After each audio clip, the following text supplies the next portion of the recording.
I never imagined I'd stand outside my own dream home like a trespasser.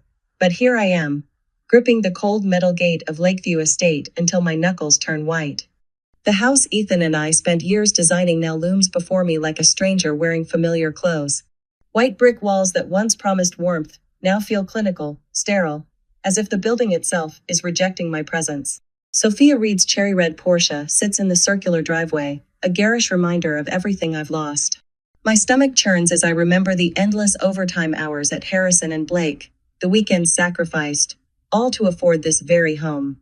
Now Ethan has handed it to his mistress for a single dollar, like some cruel joke at my expense. I expected to see a for sale sign, some indication that this was all temporary. Instead, a gold-plated nameplate near the front porch catches the morning light. Reed Residence. Bile rises in my throat. I force it back down, taking slow breaths as I steel myself for what comes next. 2 weeks earlier, I was reviewing case files in my office when Rachel Myers appeared in my doorway. The junior associate shifted from foot to foot, clutching a manila folder like it might bite her. Something in her expression made my blood run cold. "Miss Carter?" Rachel's voice wavers. "I think you need to see this." She places the folder on my desk with trembling hands. The moment I open it, the words burn into my vision. Grantor. Ethan Carter Vertical Bar Grantee. Sophia Reed Vertical Bar Sale Price, $1. The floor seems to tilt beneath me. I've reviewed thousands of property transfers, but never has legal jargon felt so personal, so visceral. My legal training kicks in even as my world crumbles. I rifle through the supporting documents, finding a hastily filed quitclaim deed. The implications hit me like a physical blow. Ethan has legally severed my ties to our home. I don't remember walking to Ethan's office. One moment I'm at my desk, the next I'm storming through the doors of Carter and Associates, where my soon-to-be ex-husband sits behind his oversized mahogany desk. He's sipping an espresso, flipping through what I'm certain is another real estate portfolio with Sophia's name all over it. "Olivia." He barely looks up, his voice smooth as aged whiskey. "Did you come by to congratulate me?" The property deed makes a satisfying thwack as I slam it onto his desk. "You sold our home, for $1, to her." Ethan smirks, taking another deliberate sip of his coffee. The casual gesture makes my blood boil. "Technically, I owned it. You were too busy with your law firm to deal with tedious details, remember?" My hands tremble, not with fear but with an icy fury that's crystallizing in my chest. "Do you think this is over? You think I won't fight?" He leans back in his leather chair, smugness radiating off him in waves. "It's legal, Olivia. You, of all people, should know that." My breath catches. In that moment, I see it clearly. Ethan truly believes he's won. That realization hardens into something dangerous inside me. Something that tastes like resolve. Later that night, I pace my downtown apartment, the space that once felt temporary but now represents all I have left. Grief threatens to overwhelm me, but I force it down, channeling it into something more useful: strategy. Sophia Reed has no idea what she's walked into. And Ethan? He's drastically underestimated my knowledge of real estate law. I pour myself 2 fingers of whiskey, welcoming the burn that matches the fire in my gut. A yellow legal pad sits on my desk, pristine and waiting. I flip to a fresh page and write 2 words in bold strokes: find leverage. If Ethan thinks this is checkmate, he's about to learn I'm not even playing chess. I'm playing a game he doesn't know the rules to yet. The next morning finds me in the records division of the county courthouse, surrounded by stacks of deed restrictions I haven't looked at in years. My eyes burn from lack of sleep.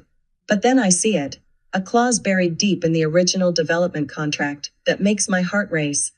If property is transferred for below market value within X years, reassessment and tax penalties apply. My legal mind kicks into overdrive as I snap a photo of the document. The county assessor's office will soon notify Ethan of a tax bill so massive it would cripple anyone's finances. I lean back in my chair, allowing myself a small smile. Later that night, I pull up Ethan's financial records, tracing transactions that shouldn't exist. He's been moving money for months, leaving a trail he thought was invisible. "If you're trying to hide something, Ethan, you failed," I mutter, filing the documents into my growing case folder. I pick up my phone and type out a message, each word dripping with venomous subtlety. You might want to review the fine print before getting too comfortable in your new home. Ethan's reply is instant. What did you do? I take a slow sip of whiskey, savoring the moment. Let him sweat. Tomorrow, the real game begins. The fluorescent light in my office at Harrison and Blake flickers, casting an unsteady glow over mountains of paperwork.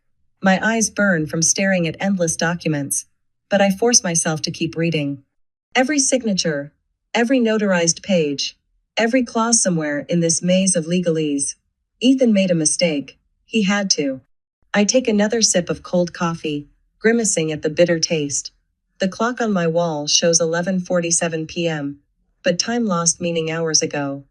County records, financial transactions, real estate filings, they blur together until my vision swims. Then I see it. My hand trembles as I lean forward, reading the words again and again.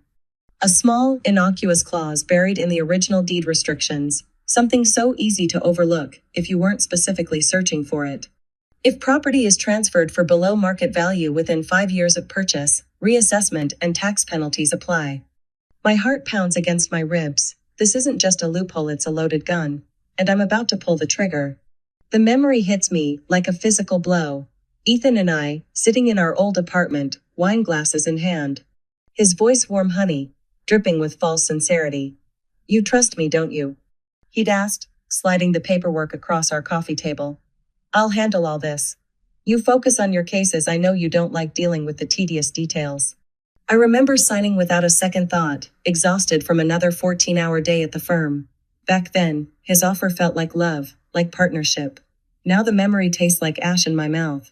My hands clench into fists. No more trust, no more blind faith. This time, Ethan won't see the ambush coming. The next morning, I sit across from Daniel Lee in his corner office downtown. The forensic accountant's reputation for exposing corporate fraud precedes him exactly what I need right now. Daniel's brow furrows as he scans through the stack of financial documents I've brought him. Bank statements, offshore transactions, construction payments. His expression grows darker with each page he turns. You were right, he says finally, sliding a thick file toward me. Your husband's been diverting funds for months. Almost all the construction payments for the house came from your joint account. I exhale slowly, tasting victory. So legally, I still have a claim to half the house's value? More than that. Daniel taps the file with one finger. If we can prove he intentionally concealed assets before the divorce, the court may rule this as financial fraud. A smile tugs at my lips. Ethan just made his worst mistake. That afternoon, my heels click against marble as I stride into the county court building. The petition for an emergency asset freeze feels heavy in my hands, each page carefully prepared, each allegation meticulously documented. The request outlines Ethan's pattern of fraudulent asset concealment with surgical precision. At the clerk's window, I watch as she stamps each document. The sound echoes like a battle drum, heralding the start of a war Ethan doesn't even know he's fighting. With this injunction filed, he can't make any further property transactions without court oversight. His financial empire is about to crumble. Across town at Carter and Associates, Ethan's world starts to implode. Through Rachel's network of legal assistants, I hear how it happens. The court notice arrives during his morning meeting with potential investors. His face drains of color as he reads. The papers tremble in his hands. Is everything okay, Mr. Carter? One of his associates asks. Ethan forces a smile, but his fingers crumple the document's edges. Just a minor issue to sort out, he lies, already reaching for his phone. Before he can connect with his lawyer, a notification pings. His bank accounts are under review. I watch it all unfold from my office, sipping fresh coffee as my phone lights up. Ethan's name flashes on the screen once, twice, 7 times. Each call goes straight to voicemail. The texts start flowing. Olivia, what the hell did you do? We can fix this. You don't understand what you've started. Answer your damn phone. I set my phone aside, letting myself savor his desperation. Oh, but I do understand. The real game has just begun, and Ethan's finally realizing he's losing. The best part? He still doesn't know what's coming next. I open my laptop and pull up the county tax assessment portal. The reassessment notice is already processing within days. Ethan will receive a tax bill so massive it'll make his head spin. My fingers hover over the keyboard before typing a quick email to Daniel. Let's move forward. Ethan needs to learn what happens when he plays dirty with the wrong woman. As I shut my laptop, satisfaction settles in my chest like aged whiskey. Ethan's world is crumbling. And I'm just getting started. The rhythmic tapping of Ethan's Italian leather shoes echoes through Carter and Associates as he storms into Richard Davenport's office. I watch from my temporary workspace at Harrison and Blake, tracking his movements through the glass-walled building across the street. Even from here, I can read the tension in his shoulders, the way his hands clench and unclench at his sides. Pull up the transaction records.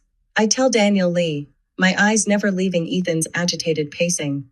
The forensic accountant's fingers fly across his keyboard, bringing up a maze of numbers that would confuse most people. But I see the truth hidden in plain sight.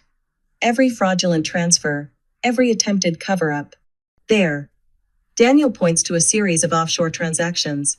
He tried to move nearly $2 million into accounts in the Cayman Islands last night. A smile tugs at my lips. Perfect timing. I slide my pre-prepared motion for an expanded asset freeze across my desk, already signed and ready to file. Within hours, Ethan won't be able to access a single hidden dollar.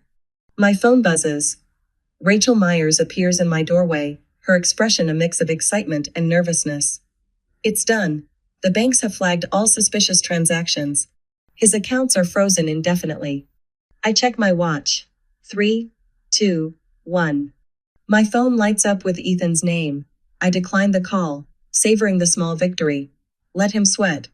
Across town, in her overpriced penthouse, Sophia Reed scrolls through article after article about the lawsuit. The words financial fraud investigation and pending tax audit jump off her screen. Her perfectly manicured nail hovers over a headline that must feel like a knife to her throat. Carter estate transfer under criminal investigation. When Ethan appears at her door, she probably expects comfort, reassurance, maybe even a plan. Instead, he thrusts legal documents at her. Sign this, transfer the house back to me. I can picture her face falling, reality finally crashing through her carefully constructed delusions. That's why you're here? Her voice shakes. You want me to take the fall for you? I can fix everything, Ethan promises, the same hollow words he once fed me. But Sophia sees through them now, just as I finally have. The truth hits her like a physical blow. She was never more than a pawn in his game. Back at Harrison and Blake, my support system gathers in the corner office that will soon be mine. Jonathan Blake's hand rests reassuringly on my shoulder as Rachel presents our latest findings. He falsified income reports to secure business loans, Rachel explains, spreading documents across the polished conference table. We're not just talking about property fraud anymore. I exhale slowly, feeling the last remnants of my old self, the trusting wife, the cautious lawyer, fall away. File it all. I say, my voice steady. Every last piece of it. Let's end this. The pieces are falling into place faster than even I anticipated. That evening, Ethan receives an urgent call from Richard Davenport. I can picture him in his office, that smug smile finally cracking, as his attorney delivers the news about the additional fraud charges. His business partners are already demanding answers. Investors are threatening to pull funding. For the first time since this began, Ethan is the one scrambling to keep up. I stand before my bathroom mirror, studying my reflection. The woman staring back at me isn't the same person who once believed in Ethan's lies. She's stronger, sharper, unafraid to wield her power. My phone feels heavy in my hand as I dial the number of a journalist I know at the Financial Times. I have a story for you, I say, my voice unwavering. Documents to prove everything. Ethan took everything from me, my home, my trust, years of my life. Now I'll take everything from him, piece by carefully calculated piece. The clock strikes midnight, as I imagine Ethan in his penthouse, probably nursing a whiskey, his world crumbling around him. His phone buzzes with an email notification. Urgent. Media inquiry regarding alleged financial fraud. I lean back in my chair, watching as the first headline breaks. Business mogul Ethan Carter, accused of fraud. Legal battle unfolds. His face spreads across every financial news website. The empire he built on lies finally exposed. I pour myself 2 fingers of whiskey, raising my glass to the city lights. Checkmate, I whisper, knowing this is only the beginning of his destruction. The real game is just getting started. The fluorescent lights of Harrison and Blake cast harsh shadows across my desk as I review the final document in a stack that will destroy Ethan's life. My signature flows across the bottom of the petition for additional financial fraud investigation, each curve of my name another nail in his coffin. Daniel Lee, our forensic accountant, leans against my credenza, his tablet displaying a web of transactions that would make a money launderer blush. This will trigger automatic reviews across all his accounts, he says, satisfaction evident in his tone.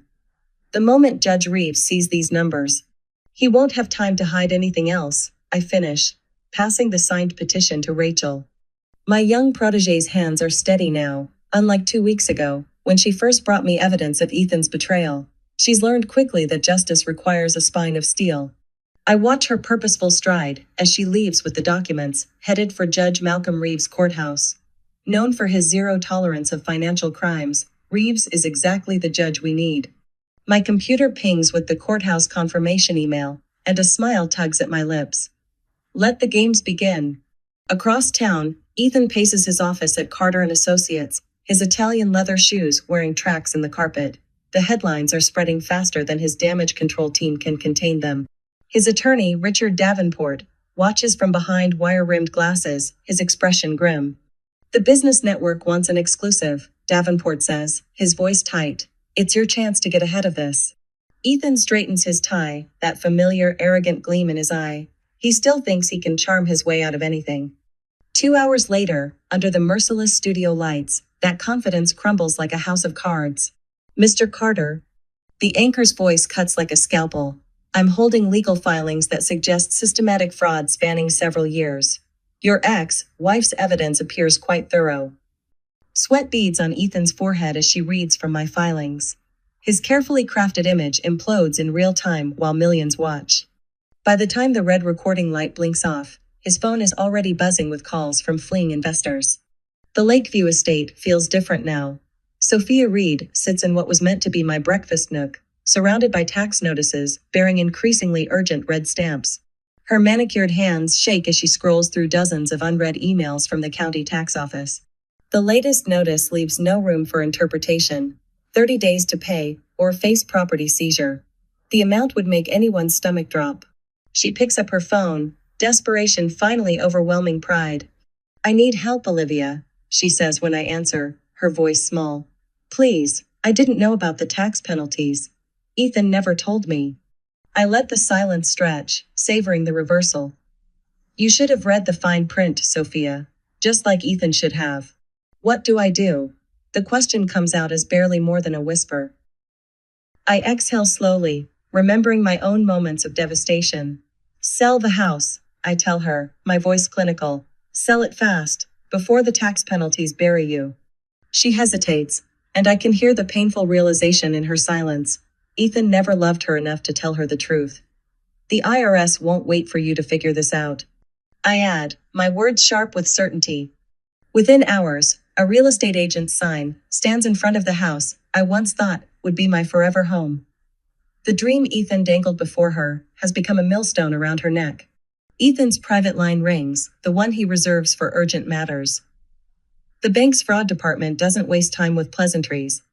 Mr. Carter, we're seeing some concerning patterns across your accounts, the representative says. All transactions will be frozen pending review. His other line beeps, Sophia. Her text message is brief. I'm selling the house. I can't pay the taxes. Don't contact me again. The coffee mug in his hand shatters against his office wall. I imagine the imported Brazilian roast staining his pretentious abstract paintings. Ethan slams his fist against his mahogany desk, the pain barely registering through his fury.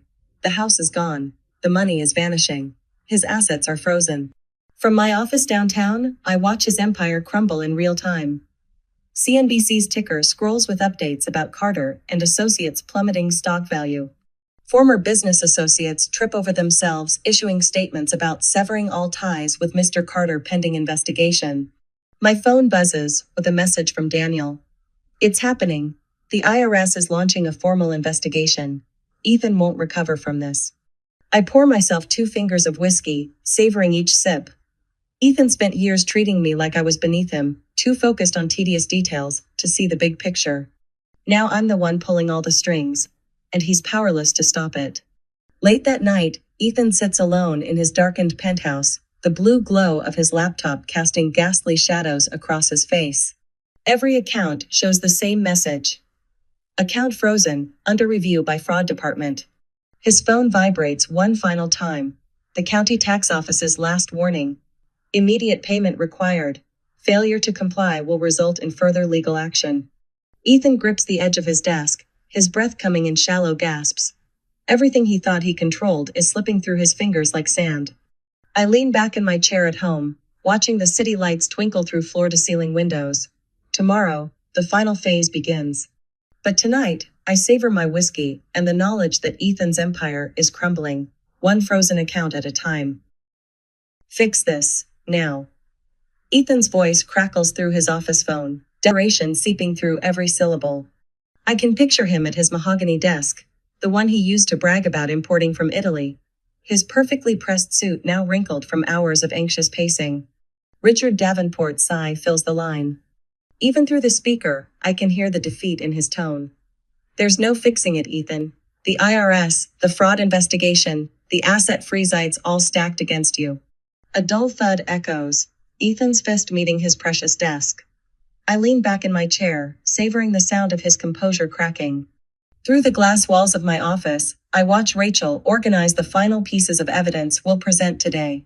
Her hands move with practiced precision, each document another nail in Ethan's coffin. Hours later, I stand in courtroom 3B, the familiar scent of polished wood and anxiety thick in the air. My legal team flanks me like a well-oiled machine, Daniel's steady presence to my left, Rachel's quiet determination to my right. Across the aisle, Ethan slumps in his chair, his usual swagger replaced by a sheen of cold sweat that makes his face look waxy under the fluorescent lights. Judge Malcolm Reeves enters, his robes rustling with authority. The bailiff's voice rings out, and we rise in unison. My fingers brush against the thick folder of evidence, months of late nights and meticulous investigation bound in manila and determination. Your Honor, my voice carries through the hushed courtroom, steady and clear. The evidence before you proves that Ethan Carter knowingly funneled assets into offshore accounts to avoid equitable division in this divorce. Furthermore, he used joint marital funds to build Lakeview Estate, despite later transferring ownership under fraudulent terms. A murmur ripples through the gallery. I don't need to look at Ethan to know his jaw is clenching. It always does when he's cornered. His attorney jumps up, spouting objections that sound hollow even to my untrained ears.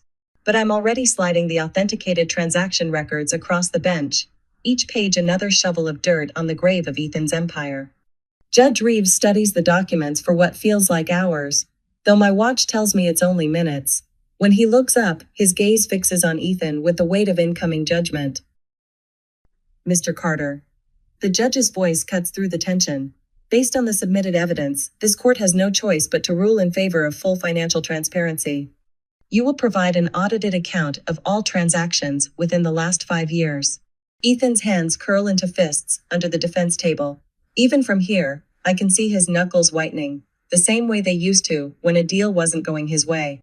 But this isn't a deal he can salvage with his usual charm and half-truths. That evening, my phone chimes with an email from the forensic investigator.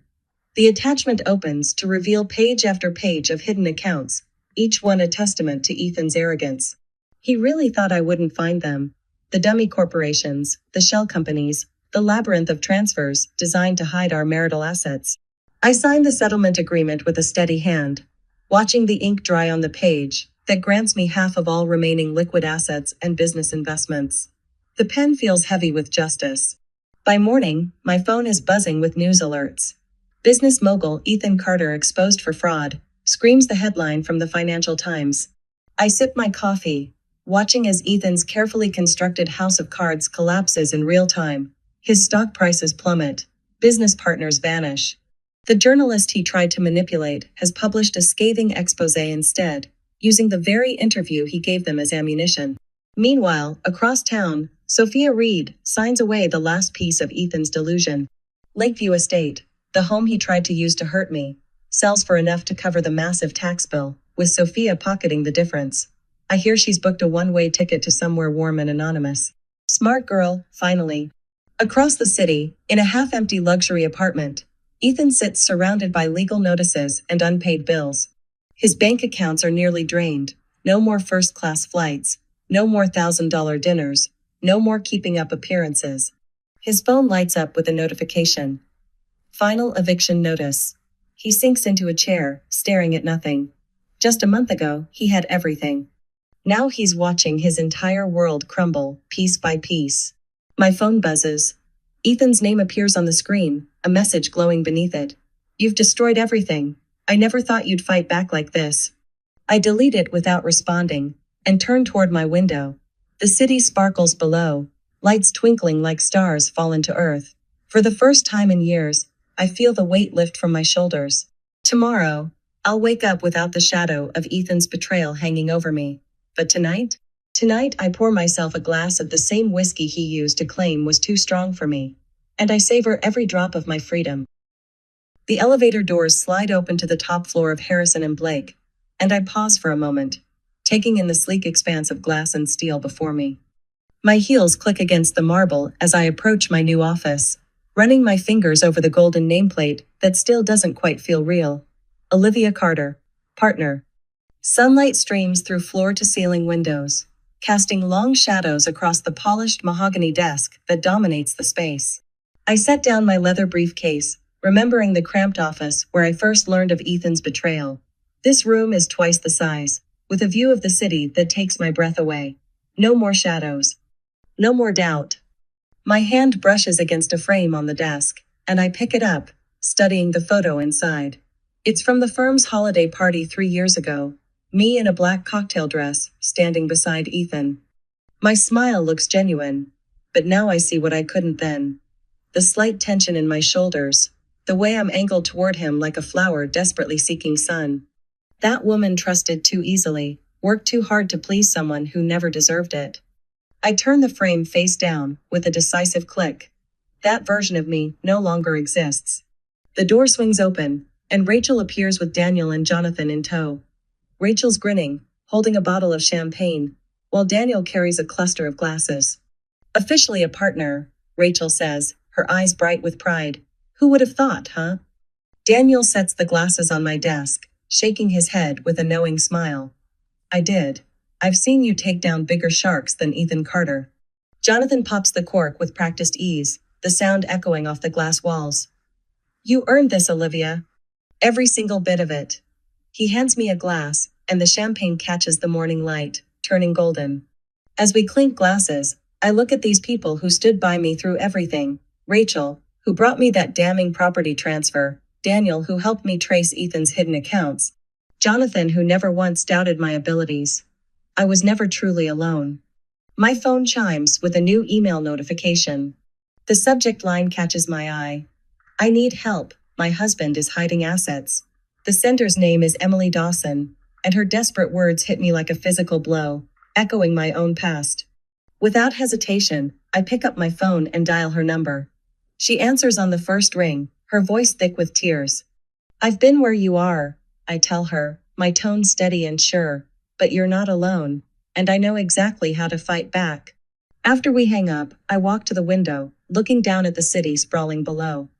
The weight I've carried for so long has lifted, leaving something lighter in its place. My reflection in the glass shows someone I barely recognize. Stronger, sharper, free of the anger that once threatened to consume me. My phone vibrates against the desk. A text from Ethan. Can we talk? I stare at his name on the screen, remembering the woman who would have once jumped to respond. Instead, I tap block contact with a steady hand. No anger, no hesitation, just finality. The city stretches out before me, a maze of possibilities I never saw when I was busy being Ethan Carter's wife. Now I see nothing but horizon, nothing but future. I never thought freedom would taste like champagne and victory, like sunlight on glass and the steady beat of my own heart. But here I am, in an office I earned, surrounded by people I trust, helping other women fight their own battles. I am no longer the woman who stood outside her dream home like a trespasser. I am the architect of my own future, and I've only just begun to build.